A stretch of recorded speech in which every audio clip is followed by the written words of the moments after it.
Bueno, entramos ahora en el tema. Todo lo demás fue una preparación, prolegómeno, para ver cuál es la verdadera iglesia, con sus notas características. Y ahora el tema actual de la iglesia sinodal. ¿M? Bueno, lo primero que tengo que decir, y lo digo así, rápido, es que esta iglesia llamada sinodal no es la iglesia fundada por Cristo y que durante casi 2 milenios anunció la verdad del Evangelio, incorporó nuevos miembros por medio del bautismo, los educó en la fe, en la moral y se expandió por todo el mundo.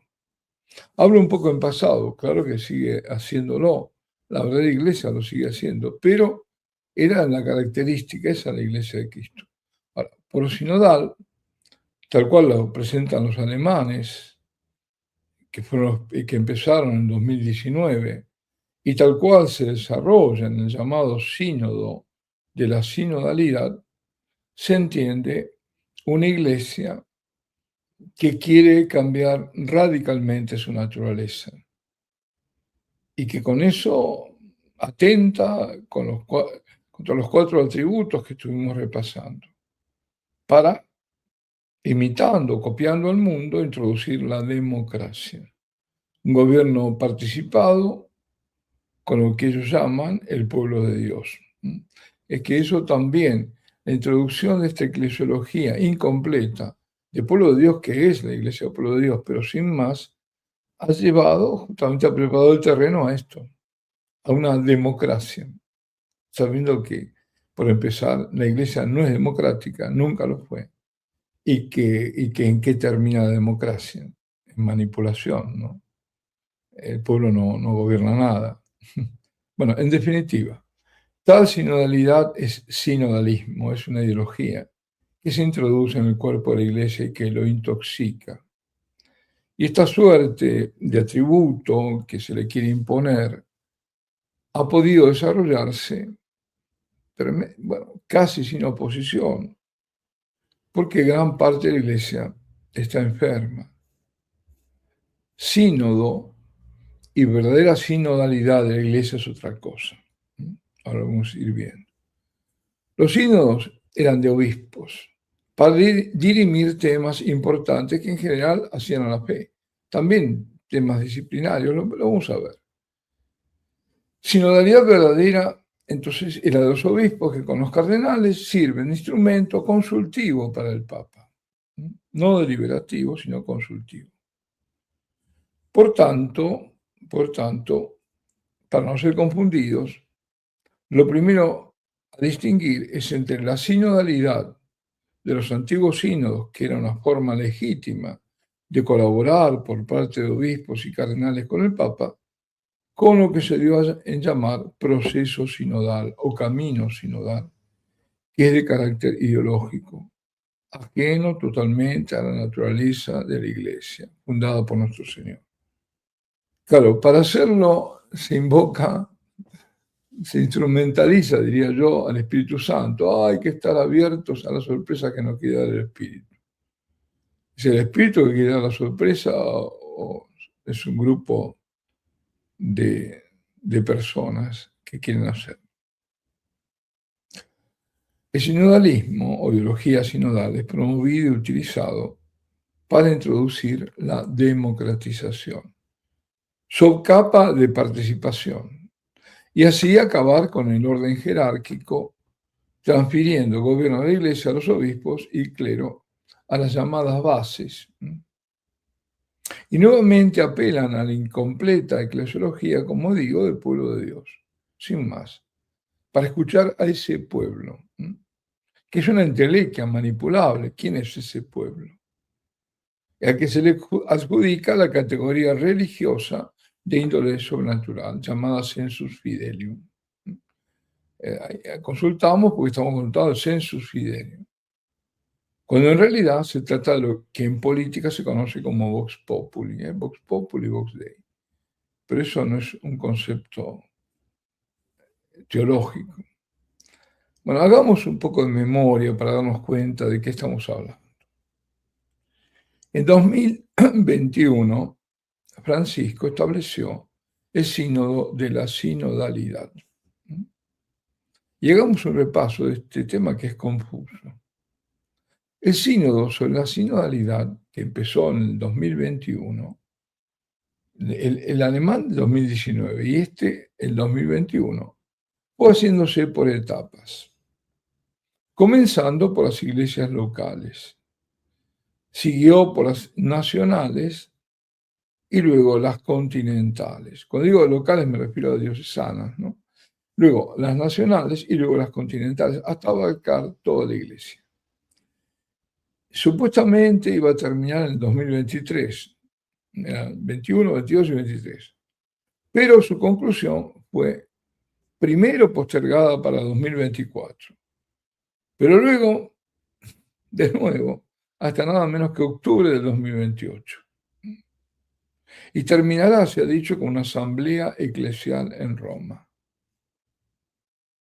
Ahora, antes de continuar, me parece necesario aclarar que a veces se confunde sínodo con concilio. Y es porque en el pasado se utilizaron una u otra palabra en modo equivalente. Sínodo proviene del griego y concilio del latín y poseen significados muy similares. Ha sido la historia que le ha dado un énfasis diferente a cada uno. Sobre todo en el caso de los concilios ecuménicos, puesto que los concilios ecuménicos fueron destacados del resto. Y sabemos que en nuestra iglesia hubo 21 concilios ecuménicos, de los cuales las iglesias llamadas ortodoxas reconocen hasta cismáticas, digamos, hasta los primeros 8, hasta algunos menos, pero hasta el octavo son comunes. Esos concilios se dieron a llamar ecuménicos, ¿por qué? Porque abarcaron la ecúmene, que era la tierra conocida, el mundo conocido. Podemos decir que ahora la palabra concilio está reservada a la reunión de todos los obispos del mundo cuando son convocados, los obispos, por el sumo pontífice para un temario determinado, importante para la iglesia, para toda la iglesia.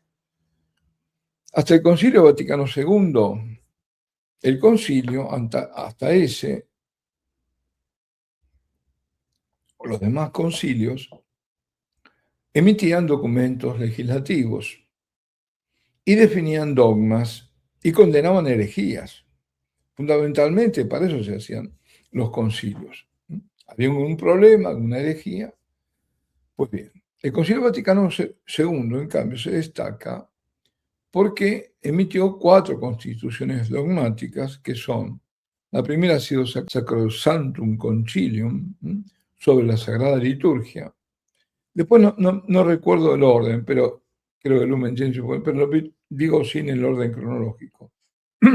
La otra fue Lumen Gentium, sobre la Iglesia, Dei Verbum, sobre la Sagrada Escritura, y Gaudium et Spes, sobre la relación de la Iglesia con el mundo, que está en la más controvertida.